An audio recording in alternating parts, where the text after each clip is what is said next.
शेजारचे सगळे कार्यकर्ते, आमचे हडपसर मेडिकल असोसिएशनचे डॉक्टर्स, माझा आत्ताचा वर्किंग 40 स्टाफ आज इथं आला आहे. आणि माझ्या जुना स्टाफला पण आम्ही एक रिक्वेस्ट केली होती की आपण एवढं छान काम करतोय तर आपण इकडे या. तर ते आलेत. ते ह्या सगळ्यांना गुड मॉर्निंग.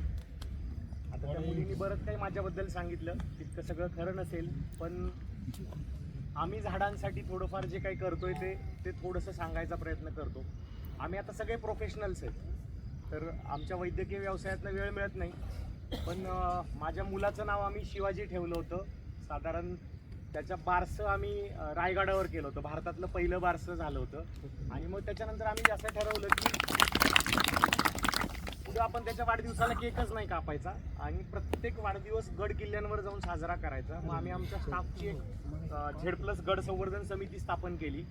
दरवर्षी आम्ही एका किल्ल्यावर जातो आणि त्याच्या पायथ्याला काहीतरी सोशल वर्क करतो. आता इथं आम्ही वृक्ष संवर्धनापर्यंत हळूहळू आलो.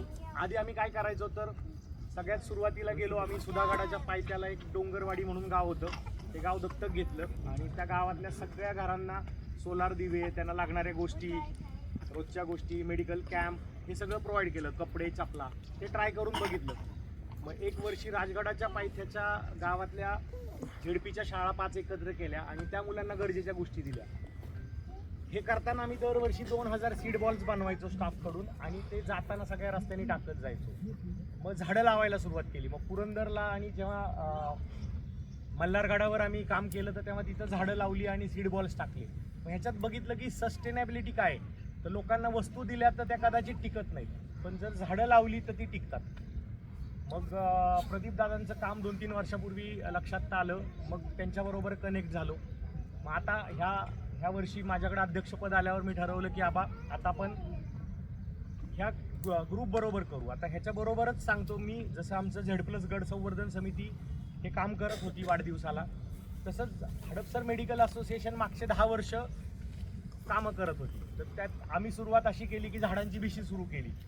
प्रत्येकाने दर महिन्याला काही पैसे द्यायचे आणि भिशी करायची आणि हडपसरमधल्या एका जागेवर जाऊन झाडं लावायची.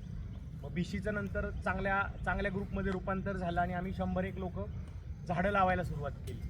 पण मग नंतर थोडं त्याच्यातले ड्रॉबॅक्स आम्हाला चुका कळायला लागल्या. आम्ही सुरुवातीला खूप छोटी झाडं लावली. मग हळूहळू आम्हाला लक्षात आलं की मोठी झाडं जगतात. मग आज तुम्हाला खूप उंच झाडं उचलावी लागली. जवळपास 10-12 फूट उंच झाडं आपण आणली वरती.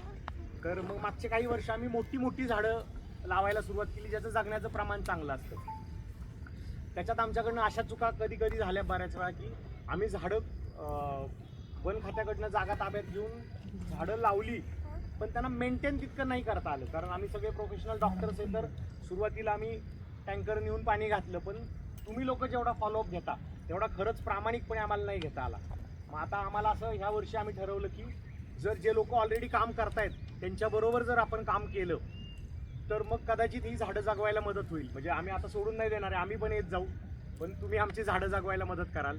आणि मी इथं HMAचे भावी अध्यक्ष पण आहेत, त्यांना मी रिक्वेस्ट करतो की आपल्याला आता चांगली जागा आणि चांगले लोक सापडलेत, तर इथून पुढच्या काही काळामध्ये आपण ह्या लोकांच्या बरोबर वृक्षारोपण करूयात. आणि ह्या वर्षी हडपसर मेडिकल असोसिएशन आणि आमचं झेड+ गड संवर्धन समितीकडून आम्ही इथं जशा टाक्या तुम्ही करतायत तर 3 टाक्यांसाठी पण आम्ही मदत करतोय.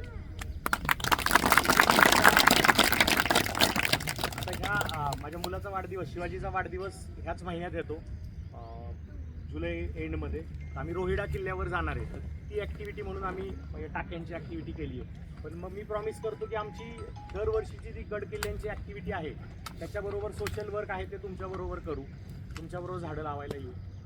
मला इथं बोलायची संधी दिली, शांतपणे ऐकलं. धन्यवाद. थँक्यू.